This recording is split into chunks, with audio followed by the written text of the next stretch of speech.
Ayan, good evening guys. Good evening kasi madilim na dito.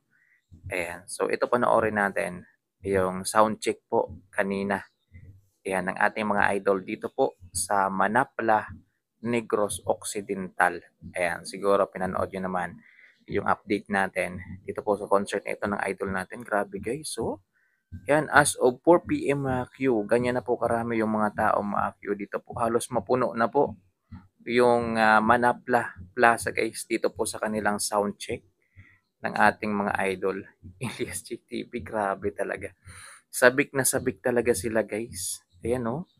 Ayan, tingnan nyo mamaya guys. Ay papakita natin yung dami ng tao. Ayan o, tingnan nyo guys. Yun, halos andyan na po sila. Yung iba kasi dyan mga Q, galing pa sa medyo malayong lugar dito po sa Negros Occidental mga Q na dumayo talaga para mapanood yung concert mamaya ni Elias CTV mga Q. So ito guys, habang naglalagay ako ng tubig na mainit sa aking tasa kasi magkakape ako guys, panoorin niyo muna yung sound check.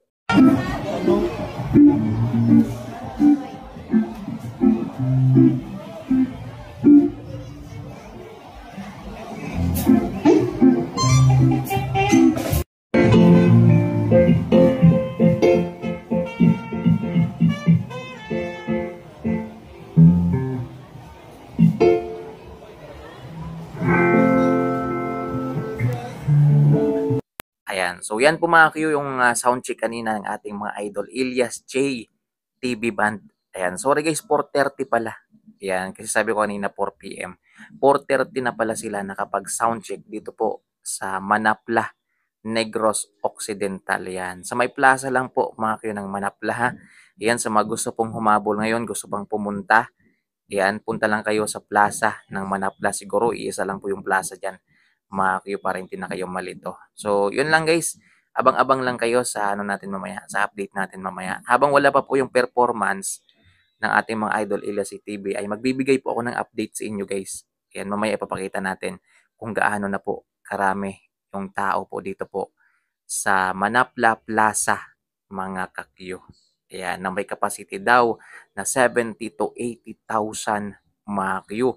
Ayan, kaya dyan po sila sa may plaza ng Manapla mga Q. Kasi ito lang po, sabi ni Mayor, yung medyo malawak-lawak guys, na pwedeng pag-concertan ni Elias CTV. Kasi alam na alam po ni Mayor mga Q, na sobrang daming tao talaga na pupunta.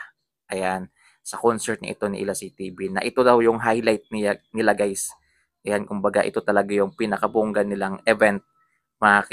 Dito po sa Manapla yung pagpunta ni Elias J TV. So yun guys, maraming salamat sa panonood. Mas maganda mga Q kung pwede i-subscribe nyo na lang itong aking YouTube channel para ma-notify naman kayo mamaya kapag meron tayong update dito po sa inaabangan na ito na concert ni Elias J TV na medyo naging controversial to guys. Ayan, nabubulol na tayo. Controversial. Ayan, dahil nga yung host dito mga Q ay si Tim Langga na alam nyo naman mga Q na medyo against po siya kay Elias JTV mga Q.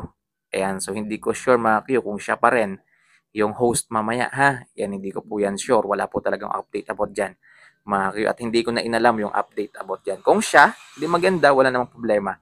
Basta wag niya lang ipahiya si Elias JTV. Goods naman yan mga Q. Kung hindi man siya, so possible na na-cancel talaga yung kanyang hosting mga Q. So yun lang guys. Ayan, maraming salamat sa panonood. Ingat po sa mga taga Manapla, Negros Occidental. So yun guys, babay muna. Abang-abang lang kayo mamaya sa update natin dito po sa concert na ito ng ating idol, Elias J TV. Yan oh, grabe. August 21.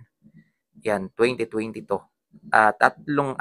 Tatlong sunod-sunod yung ano nila dito, no? Yung concert nila sa Negros. Kasi kahapon, Kandunin, Negros Occidental. Ngayon naman,